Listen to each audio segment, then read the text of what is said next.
We are going to start the Taylor's theorem. The statement is, let fz be analytic in a domain D whose boundary is C. And if z0 is a point in D, then fz can be expressed as fz equal to fz0 plus f dash z0, that is the derivative of f at z0, into z minus z0 plus so on up to this. So this is how we can express the function as the Taylor series. And then we can also write this fz to be equal to, when taking the summation, so it is summation on the nth derivative of f at z0 into z minus z0 the power n divided by n factorial. Whatever be the power, we have that factorial. So the series converging for mod z minus z0 less than delta, this is another circle where delta is the distance from the z0 to the nearest point on C. So this theorem states that if we have the domain whose boundary is C, let's say, right, and z0 be the point inside this C, and delta is the nearest distance, so this is the distance from z0 to the nearest point on C. So let this be the nearest point on C, and this distance is delta. And for z minus z0, we can have the circle z minus z0. Let z be any point on this circle, and the distance of this z from this z0, any z, here, here, here, any z you take, the distance from z to the point z0 is, let's say, r. So this delta is less than this radius r of this circle mod z minus z0. They are saying the radius of the circle is less than delta, so we have taken delta to be strictly greater than r, so that we can have the circle z minus z0 mod equal to r, right? So this theorem can also be stated as, in another way, every function analytic in a domain may be represented by a power series. This is nothing but your power series. The series is having the power here 1, then 2, up to so on n. We can write this as z minus z0 the power 0. So this is your power series. And now let's move on to the proof. Let fz be analytic in a domain D whose boundary is C. So if this is the boundary C and the function is analytic in this domain, let z0 be the point in D, and let delta be the distance from z0 to the nearest point on C. This point is the farthest one, but this point is the nearest one. We have to take the nearest point on C, right? And the distance in delta. We need to construct the circle C1 whose radius is strictly less than delta. So if I construct a circle C1 and the point is, let's say, xi, it is xi minus z0 mod equal to rho, and the radius is rho, right, inside C, inside this domain.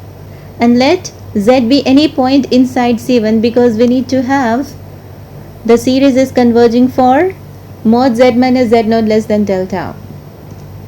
So we should also take a point z and construct the circle. Let this be the point z, and we are constructing the circle having the radius r. So this r is less than rho, and this rho is further less than delta, and of course this r is strictly less than delta, right? Okay, so this figure, this diagram is drawn over here in a bigger sense so that we can understand this diagram more properly. We have two circles inside C. One is having the radius r, z minus z0 equal to r, and another one is xi minus z0 equal to rho, and where this delta is greater than rho, and also it is greater than r. Of course this rho is greater than r, right? Okay, now the function fz is analytic inside the domain D. Then by Cauchy's integral formula, what is fz? By the formula, this fz is equal to 1 divided by 2 pi iota. By Cauchy's integral formula, it is 1 divided by 2 pi iota, the integral of f of, let's say, we have taken here xi, f xi divided by the circle xi minus z, d xi, right, over the circle C1. Because we have taken, this is the point xi, we have taken this green colored circle to be C1, that is xi minus z naught is equal to rho, right? And we have set mod z minus z naught to be equal to the radius r, which is further less than this rho. So writing this, we have set mod z minus z naught to be equal to r, then this r, this radius r is z minus z naught, which is strictly less than xi minus z naught, that is equal to rho. So which implies r is strictly less than rho. Second step, we need to get 1 divided by xi minus z. What is that? So let's evaluate this. 1 divided by xi minus z. How can we write this? This can be written as, because I need to have this z naught in the denominator, this z naught in the series, right? We need to have this z naught everywhere in this series, in each term, in every term. So let's add and subtract z naught, right? We can write this as, if I take minus common, this will be z minus z naught, and here xi minus z naught. We need this format. Is it okay? Alright. And now further, if I take xi minus z naught outside, and here we have 1 minus z minus z naught divided by xi minus z naught, right? And then taking this to be in the inverse format, we can write this 1 minus z minus z naught divided by xi minus z naught inverse. What is the formula for this inverse? There is a remark written over here. If mod x less than 1, then 1 minus x to the power minus 1, that is 1 minus x inverse, will be equal to 1 plus x square up to x to the power n plus x to the power n plus 1 up to infinity, right? If I write the previous term to be x to the power n minus 1, so up to this it's okay. Then further we can write this sum to be as, in summation format, the summation k going from n to infinity x to the power k. Can we write like this? Yes. And this summation is nothing but the sum of the GP series. Again we need to write this series as it is, plus the summation format can be written as x to the power n divided by 1 minus x. What is the first term for this series? X power n, right? Next term will be x to the power n plus 1. Next term will be x to the power n plus 2 up to infinity. What is the common ratio? It is x. So first term a divided by 1 minus the common ratio, that is x. So this is the sum of infinite GP series. And now I am going to use the formula for this inverse. Here what is your x? This complete z minus z naught divided by xi minus z naught is your x. So making use of now that formula, I am expanding this. So the series is expanded up to the power n minus 1. Further I am writing in the summation format, that is the summation k going from n to infinity, and writing here that x the power k. And now further writing all the terms as it is, plus I can write this summation form as x to the power n divided by 1 minus x. Reason, the sum of infinite GP series is a divided by 1 minus the common ratio. Okay, fine. Alright. Now this denominator is equal to what? Let me solve over here. This will be xi minus z naught minus z plus z naught divided by xi minus z naught. So these two cancelled out. We have xi minus z in the denominator and xi minus z naught. So we have here xi minus z divided by xi minus z naught. In the next step, let's multiply this factor inside. Then we have here the first term will be 1 divided by xi minus z naught. In the second term we have square in the denominator. In the third term, square in the numerator, and the power is 3 in the denominator, 1 greater than that of the numerator. So this power is n minus 1, then this power will be n. And if this power is n, we have, and because we have multiplied 1 divided by xi minus z naught over here, so these two cancelled out. And let me take this numerator to the denominator. We have then 1 divided by xi minus z. What is on the left hand side? 1 divided by xi minus z, this one. If I mark this equation as 1, let's multiply on both the sides because we need f of xi in the numerator, right? So let's multiply both the sides with f of xi and then we integrate. In all the terms we are multiplying f of xi. So already it is written over here, multiplying 1 by f of xi, we get this.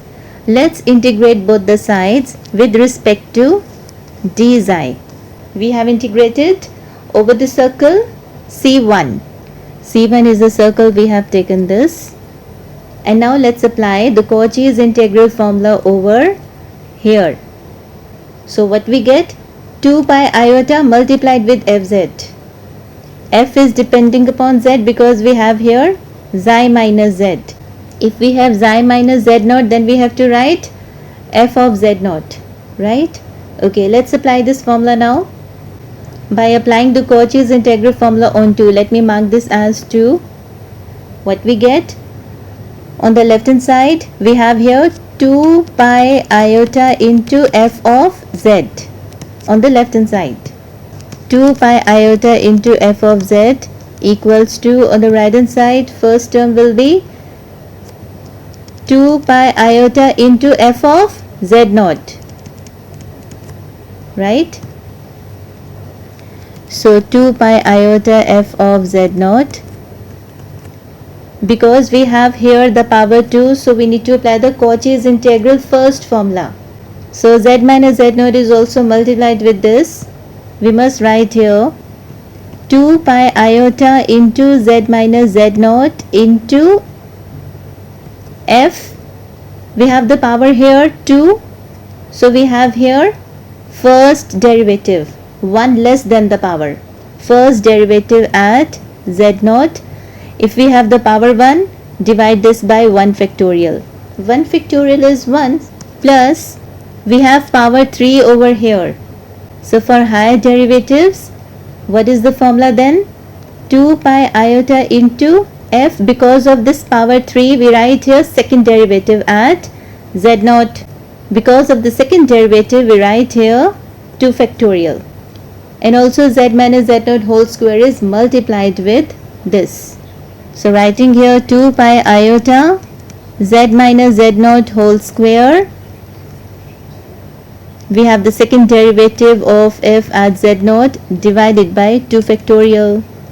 Similarly, what will be the third term? It is 2 pi iota z minus z naught by symmetry. Write this 3 factorial third derivative. So on. At the end, what we get? It is 2 pi iota z minus z naught the power n minus 1 divided by n minus 1 factorial f n minus 1th derivative at z naught. And at last, we are writing the term as it is, z minus z naught divided by xi minus z naught the power n f of xi divided by xi minus z d xi over the circle C1. Now because we have 2 pi iota everywhere in this term, we can cancel this from both the sides. If I take 2 pi iota common, we have here 2 pi iota divided by this term. And let me take this complete term to be equal to Rn, let's say. So we have here on the left hand side Fz. We have Fz to be equal to f at z naught plus z minus z naught first derivative plus z minus z naught whole square divided by 2 factorial the second derivative. It is very easy to learn this. Then z minus z naught the power 3 divided by 3 factorial third derivative. Then so on. Z minus z naught the power n minus 1 divided by n minus 1 factorial, n minus 1th derivative, and then writing this last term to be Rn, where Rn is equal to this last term. Now what we are going to do is, we need this Rn to be equal to 0 to get our desired result. This should be equal to 0 for the limit when n is tending to infinity. For the limit when n is tending to infinity. So the result will follow if we prove that limit n tends to infinity on Rn is equal to 0. How to prove this? Now since f is continuous on C1, because it is given that on C fz is analytic. Analytic means it is differentiable everywhere inside C, which means f is continuous definitely on C1. We have the circle C1 inside this C, right, having the center z naught. For the C1 circle we have this to be as xi and the distance is rho, right? So if f is continuous on C1 implies therefore f is bounded on C1. F is bounded on C1. If fz is analytic everywhere inside C, same fz is analytic also on the C1. If fz is analytic on C1, differentiable everywhere on C1, then we say that f is continuous on C1, therefore f is also bounded on C1. Because fz is bounded on C1, so for this we write here that, and now because f is bounded on C, we can take the mod of fz to be less than equal to some real number, let's say m. So for some real m, this mod is less than equal to this real m. And then let's consider the mod of Rn. What is the mod of Rn? What is Rn? It is 1 divided by 2 pi iota, the integral over the circle C1, z minus z naught divided by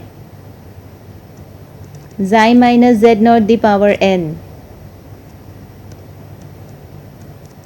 into f of xi divided by xi minus z with respect to xi mod. And this mod is further less than equal to, because we know that the mod of iota is always equal to 1. So here we have 1 divided by 2 pi less than equal to 1 divided by 2 pi, the integral over the circle C1. This is mod of z minus z naught the power n divided by mod of xi minus z naught the power n into the mod of f of xi divided by the mod of xi minus z and the mod of d xi. On the circle C1, what kind of points we are having? The kind of points are xi. We have the point xi on the circle C1. So because f is bounded on C1 implies what? f of this xi mod is less than equal to m. Here for circle C1, z is representing the point xi. So writing here the mod of f of xi to be less than equal to m. So further this is less than equal to m divided by 2 pi, and the remaining, the integral of z minus z naught. What is z minus z naught? It is r. The power n divided by xi minus z naught is rho. Do you know that? Remember, we have considered xi minus z naught to be equal to rho the circle, right? And z minus z naught is for the radius r. The circle for the radius r, and this is the circle for the radius rho. So z minus z naught is r, xi minus z naught is rho. The power n into mod of f xi we have written less than equal to m. 1 divided by, I'm interested in writing xi minus z to be as, because I need z naught. So I'm writing this as xi minus z naught. I'm adding and subtracting z naught, and it is the mod of d xi. Let's take this ratio outside of this integration. It is independent of xi. So we have z minus z naught plus z naught minus z. Let me take this as z minus z naught, because our circle is z minus z naught. So let's take minus common and writing this as z minus z naught, right? So this is m divided by 2 pi r divided by rho the power n, the integral over the circle C1. We have 1 divided by mod of, let's say this to be x and this to be y. What is 1 divided by mod of x minus y? It is always less than equal to 1 divided by mod x minus mod y, right? So using this, the inequality again, we have inequality for this, and this is 1 divided by mod of, what is x? We have xi minus z naught minus z minus z naught. Fine, and here mod of d xi, right? Okay, xi minus z naught is, yes, it is rho, and z minus z naught, this is equal to r. So we have here 1 divided by rho minus r. So let's take this also outside of this integration. It is independent of xi, and the integration of d xi, it is the circumference of the circle C1, that is equal to 2 pi the radius rho. So it is 2 pi rho, and on the left hand side we have the mod of Rn, right? Let's take the limit n tends to infinity on this. Now we know that this r is strictly less than rho, right? The circle with radius r is smaller than the circle with radius rho, that is r divided by rho is strictly less than 1. So when taking the limit n tending to infinity on this, we have this to be equal to 0. We have this limit to be equal to 0. This is the reason for that. So we have the limit n tends to infinity mod Rn to be equal to 0. So from 2 we have, let me mark this as star. From star we have this limit to be equal to 0 when we apply limits on both the sides. This limit is 0. So let's take the limit n tends to infinity on this star. So letting n tends to infinity on star, we get f of z to be equal to, because there is no n in any term. There is no n in these terms. In these terms up to this there is no n. There is no n on the left hand side. So even if you take limit n tends to infinity on the left hand side, you will be having fz only, and on the right hand side we have the complete terms as it is like this on the right hand side. And yes, we write the limit on this, and that will be equal to 0. And in the last term we have limit n tends to infinity on Rn. Yes. So this limit is equal to 0, and because n is tending to infinity, so the right hand side, the series is approaching to infinity. The series is infinite series on the right hand side. So finally we have proved the result that fz is equal to f at z naught plus, it is very easy to learn. Please learn this. Z minus Z naught divided by 1 factorial, first derivative at Z naught, plus Z minus Z naught whole square divided by 2 factorial and second derivative at Z naught, plus so on. Z minus Z naught the power n minus 1 if having, then n minus 1 factorial and n minus 1th derivative, plus so on up to infinity, because n is tending to infinity. We have applied the limit n tends to infinity on this. So when in the summation format, we can write this as the summation n starting from 0 to infinity, and here nth derivative at Z naught divided by n factorial, Z minus Z naught the power n. So hence we have shown the Taylor series, the result for the Taylor's theorem. Next, a remark, very important one. A function fz is analytic at a point z naught if and only if, yes, fz is equal to the summation n going from 0 to infinity, the Taylor series, right? an z minus z naught the power n, where what is an? It is nth derivative of f at z naught divided by, I have taken this complete to be your an, divided by n factorial, yes, and is equal to, by Cauchy's formula, if I write this is equal to 1 divided by 2 pi iota. I am using the Cauchy's formula for the nth derivative. It is 1 divided by 2 pi iota, yes. The integration over the circle z minus z naught is equal to r fz divided by z minus z naught. Because of the nth derivative, the power will be n plus 1 over here, dz, and also n factorial is multiplied with this, and we have n factorial in the denominator, so this is cancelled out with this. So we have here 1 divided by 2 pi iota, right? Now when putting this z naught to be equal to 0 in this Taylor's formula, then this series will be changed into the Maclaurins. Then we get fz equal to the summation n going from 0 to infinity. We have the nth derivative at z naught is 0 here, so writing here nth derivative of f at 0 divided by n factorial. We have here z minus z naught, because this is 0, so we have only z the power n, right? Here if we have this z naught to be equal to 0, then we have nth derivative at 0 divided by n factorial z the power n. For if I take z naught to be equal to 0, then this is known as the Maclaurins formula, and this formula is known as the Maclaurins formula, right? Second remark, for applying Taylor's theorem to fz, it is not necessary that fz be analytic on the boundary of C. What is required? That fz should be analytic inside the boundary of C.